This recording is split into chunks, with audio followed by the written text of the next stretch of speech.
नमस्ते ओम गम गणपते नमः स्वर्णलक्ष्मी नमस्ते अस्तु परब्रह्म स्वरूपिणी राज्यं देहि धनं देहि सर्वकामांच देहि मे స్వర్ణలక్ష్మి అమ్మవారు ప్రతి ఒక్కళ్ళకి చక్కగా బ్రహ్మ జ్ఞానాన్ని ఇవ్వాలని తద్వారా ప్రతి ఒక్కళ్ళు చక్కగా నవ్వుతూ హ్యాపీగా ప్రతి దాన్ని ఎంజాయ్ చేసే విధంగా ఉండాలని చెప్పేసి మనం అమ్మవారిని కోరుకుందాం. అంతేకాకుండా ప్రతి ఒక్కళ్ళకి చక్కగా రాజ్యం దేహి నాయకత్వ లక్షణాలని ఒక అధికారాన్ని పవర్ని అథారిటీని అమ్మవారు ఇవ్వాలని, అలానే ధనం దేహి ప్రతి ఒక్కళ్ళకి విపరీతమైన ధనం ఇవ్వాలని, ఎక్కడుంటే అక్కడ ధనం ఉండాలని, ఆఫీసుల్లోను బ్యాంకుల్లోను ఇళ్లలోను ధనం శుభ్రంగా నింపుకొని ఉండాలని చెప్పేసి, అంతేకాకుండా సర్వకామార్థ సిద్ధి అనుకున్న పనులన్నీ అనుకున్న విధంగా అమ్మవారి ఇమ్మీడియట్ గా నెరవేర్చే విధంగా మన అందరినీ ఆశీర్వదించాలని, అందరూ చక్కగా ఉండాలని చెప్పేసి అమ్మవారికి నమస్కారం చేసుకుంటూ, దానికి ముందుగా గణపతిని మనకి ధనాకర్షణ శక్తిని ప్రతి ఒక్కరికి ఇవ్వాలని చెప్పేసి మనం కోరుకుందాం.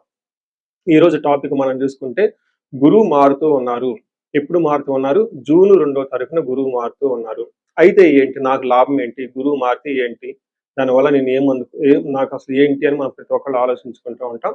గురువు వచ్చేటప్పటికి 5 రకాల 6 రకాల ముఖ్యమైన పనులు చేస్తూ ఉంటారు. గురువు చాలా రకాల పనులు చేస్తుంటారు. ముఖ్యమైనవి మన ఇండివిజువల్ లైఫ్ లో మనకి ప్రభావం చూపించేది ఫస్ట్ వచ్చేటప్పటికి ధన సంపాదనలో ఐశ్వర్యం కావాలంటే గురువు యొక్క అనుగ్రహం మనకు ఉండాలి.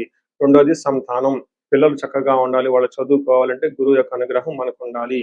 తర్వాత మనకి జ్ఞానం, అద్భుతమైన జ్ఞానం మనకు ఉండాలి.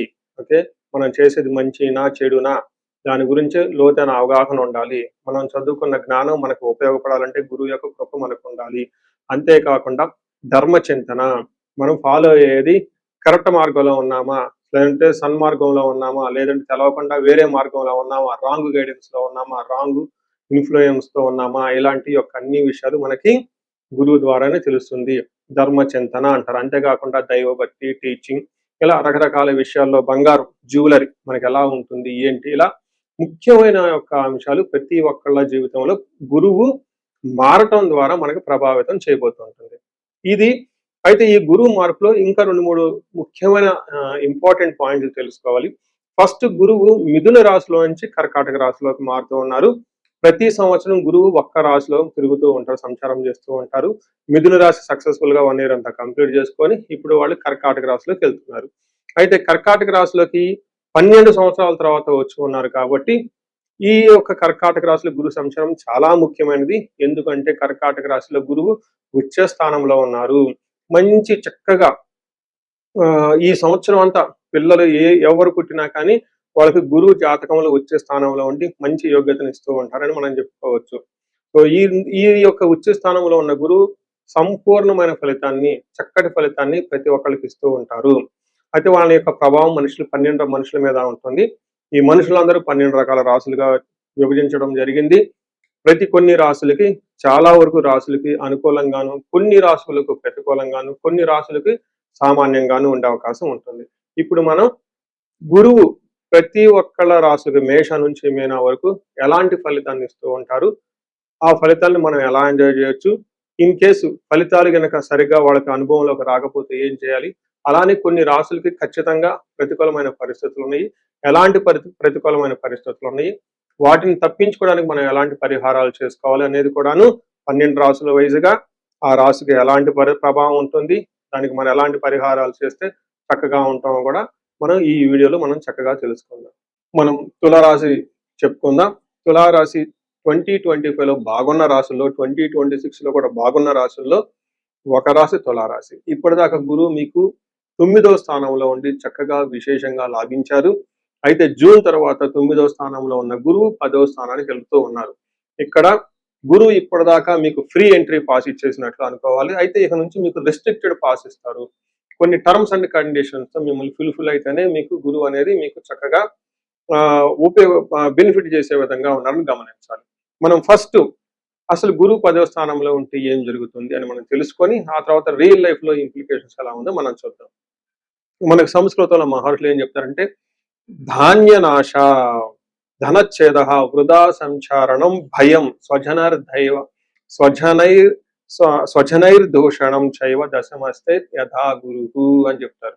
అంటే 10వ స్థానంలో గురువు ఉంటే ఏమవుతుంది, ధాన్యనాశ, ధాన్యాన్ని కోల్పోతుంటారు, ధనచ్ఛేద, వచ్చిన ధనం ఇలా కింద పడితే అలా వెళ్ళిపోతుంది. బగబగ మాడే మంటల్లో, బగబగ ఎండల్లో ఒక చిన్న వర్షం పడితే భూమి సరిగ్గా అంటుకోదు. అలా మీకొచ్చే ఎంత డబ్బొచ్చినా మీ అవసరాలకు సరిపడా విధంగా ఉండదని గమనించుకోవాలి. వృధా సంచారణం. ఎక్కువగా అటు ఇటు ట్రావెల్ చేస్తూ ఉంటారు. వాటి వల్ల మీకు ఎలాంటి ఉపయోగం అయితే ఉండదు. దీనికి తోడు మీకు ప్రొఫెషనల్ మ్యాటర్స్‌లో భయంగా ఉండే అవకాశం ఎక్కువగా ఉంటుంది. స్వజనర్దయ దూషణం. మీకు బాగా కావాలి అనుకున్న వాళ్ళే మిమ్మల్ని వెన్నుపోటు పొడిచి మీ గురించి చెడుగా ప్రచారం చేసి మీ కీర్తి ప్రతిష్టలకి భంగం చేస్తూ ఉంటారని గమనించుకోవాలి. అయితే కొన్ని కండిషన్లు చెప్పిన విధంగా యాజ్ ఇట్ ఈస్‌గా ఇవన్నీ జరుగుతాయని మనం అనుకోకూడదు. వాళ్ళ యొక్క జన్మ జాతకాన్ని బట్టి కూడా మనం చూసుకోవాలి. వాళ్ళ యొక్క దశలు, అంతర్దశలు బాగుంటే ఇవి అంత ఎక్కువగా ప్రభావం చూపించవు. ఇన్ కేస్ వాళ్ళ దశలు, అంతర్దశ జన్మ జాతకంలో గనక సరిగా లేకపోతే అగ్నికి ఆజ్యం పోసినట్టు అది సరిగా లేదు కాబట్టి గోచర ఫలితాలు కూడా సరిగా ఉండవు కాబట్టి ఇబ్బందులు పడే అవకాశం ఉంటుంది కాబట్టి ఖచ్చితంగా మీరు జాతకం చూపించుకోవడం చాలా ముఖ్యం ఈ రాశి వాళ్ళు. నెక్స్ట్ అయితే అన్ని విషయాల్లో ఇబ్బందులైనా మంచి ఏమన్నా ఉంటుందంటే మంచి కూడా జరుగుతుంది. వీళ్ళు చక్కటి ఫుడ్ తింటారు, 3 పూట్ల చక్కగా నిద్రపోతూ ఉంటారు. ఎడ్యుకేషన్‌కి సంబంధించి ఎవరైనా ఆ ఫీల్డ్‌లో ఉన్న వాళ్ళకి స్టూడెంట్స్‌కి చక్కగా కలిసి వస్తుందని గమనించుకోవాలి. కొంచెం లివర్‌కు సంబంధించిన వ్యాధులు వచ్చే అవకాశం ఉంటుంది. ప్లస్ శారీరకంగా డయాబెటిస్, ఒబేసిటీ లాంటివి కూడా వచ్చే అవకాశం ఎక్కువగా ఉంటుంది. మే బికమ్ ఫ్యాట్ అనుకోవచ్చు. ఇంకొక ముఖ్యమైన విషయం వీలైనంత వరకు ప్రయాణాలు చేయకుండా చక్కగా ఆన్‌లైన్‌లోను వాటిల్లోను వీటిలోను మీ పనులు ఏ విధంగా కానించుకోవాలని చెప్పేసి నేను ఇంకొక సూచన ఇస్తున్నాను.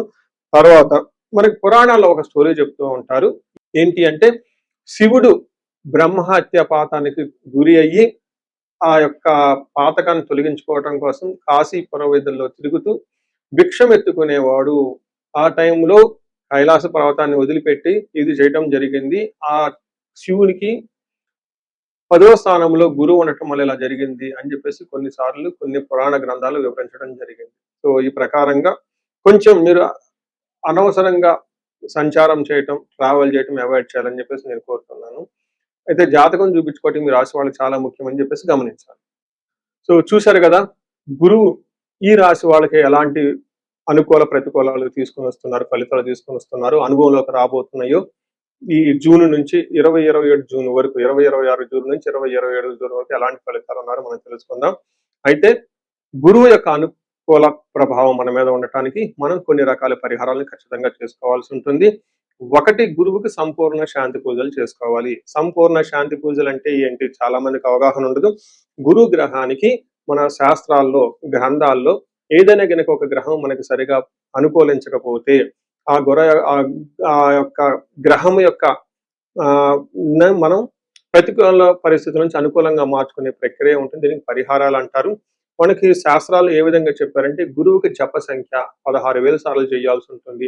అది దేవత, ప్రతిది దేవత ఇంకొక 3,000, 2,000 సార్లు చేయాల్సి ఉంటుంది. సుమారుగా గురు గ్రహానికి ఇటు అటుగా ఒక 20,000 సార్లు జపం చేయాల్సి ఉంటుంది. అలానే గురు గ్రహానికి తర్పణం చేయాల్సి ఉంటుంది. గురు గ్రహానికి దానం చేయవలసి ఉంటుంది. గురు గ్రహానికి హోమం చేయవలసి ఉంటుంది. ఇలా ఈ 4 రకాల ప్రక్రియలను ఎవరైతే చేస్తారో గురుగ్రహ సంపూర్ణ శాంతి పూజలు అంటారు. అయితే ఇండివిజువల్ గా వాళ్ళు చేసుకోవటం కష్టం కాబట్టి సద్బ్రాహ్మణుల్ని, దేవాలయాల్లో ఉన్న పండితుల్ని, లేదంటే గురువు యొక్క మంత్రాన్ని తీసుకొని వాళ్ళు కొన్ని లక్షల సార్లు, వేల సార్లు ఉపాసన చేసి చక్కగా సాధన చేసిన వాళ్ళ దగ్గరికి వెళితే ఆ మంత్రం వాళ్ళ ద్వారా సిద్ధించి గురువు యొక్క అనుకూలం మీకు అనుకూలంగా ఉంటుంది. ఇది కాకుండా గురువుకి సంబంధించిన దేవాలయాలు అంటే మేధా దక్షిణామూర్తి కానివ్వండి, లేదంటే హయగ్రీవ సంబంధించిన దేవాలయాలు చక్కగా విజిట్ చేయటం చాలా మంచిది. ఇంకా ముఖ్యంగా గురు గ్రహం యొక్క శాంతికి మీరు ఆశ్రమాలు చక్కగా విజిట్ చేయొచ్చు. భగవద్గీత, పురాణాలు, వేదాలు, వేదాంతాలు ఇలా యాన్షియంట్ స్క్రిప్చర్స్ పురాతనమైన గ్రంథాలను తెలుసుకొని అర్థం చేసుకుంటే చాలా బాగుంటుంది. గురుగ్రహ శాంతి గురించి ఇంకొకటి ముఖ్యమైనదంటే మీకు చదువు చెప్పిన గురువుల్ని వాళ్ళ దగ్గర ఆశీర్వాదం తీసుకోవడం చాలా ఇంపార్టెంట్. సాధువుల్ని, తర్వాత మీ ఇంటికి ఎప్పటి నుంచో అనాదిగా ఉన్న పురోహితులు, బ్రాహ్మణులు వాళ్ళు మీకు మంచి చెడు చెబుతుంటారు. అలాంటి వాళ్ళని మీరు సత్కరించడం, గౌరవించడం, వాళ్ళకి దక్షిణలు ఇవ్వటం ఇవన్నీ చేస్తే గురువు యొక్క గురు గ్రహం యొక్క అనుకూలం మీకు అనుకూలంగా ఉంటుంది. అంతేకాకుండా గురువు యొక్క అనుకూలమైన పరిస్థితులకి మీరు గురువులకు సంబంధించిన దత్త చరిత్ర చదువుకోవటం ఇంకా చాలా బాగుంటుంది. ఇంకా మీరు ఆశ్రమాలలో కనుక కొన్ని రోజులు కనుక టైం స్పెండ్ చేయగలిగితే అక్కడ యోగా చేయటం, మెడిటేషన్ చేయటం ఇవన్నీ చేస్తూ ఉంటే గురు గ్రహం యొక్క బలం పెరిగి ఇప్పటిదాకా మనం చెప్పుకున్న పరిస్థితుల్ని చక్కగా ఇంకా మంచి అద్భుతమైన రిజల్ట్ వచ్చే అవకాశం ఉంటుంది. ఇన్ కేసు ప్రతికూలమైన పరిస్థితులు ఉన్నా గానీ ఆ ప్రతికూలమైన పరిస్థితులను అధిగమించి చక్కగా లైఫ్ అంతా ముందుకెళ్ళటానికి ఎంతో అవకాశం ఉంటుంది. ఈ సంవత్సరం ఈ గురువు యొక్క కర్కాటక రాశిలో ఉన్నంత వరకు 12 రాశుల వారికి చక్కగా అష్టైశ్వర్యాలు కలగాలని, భోగభాగ్యాలు కలగాలని చెప్పేసి చక్కగా ఉండాలని చెప్పేసి నేను కోరుకుంటున్నాను. నమస్తే.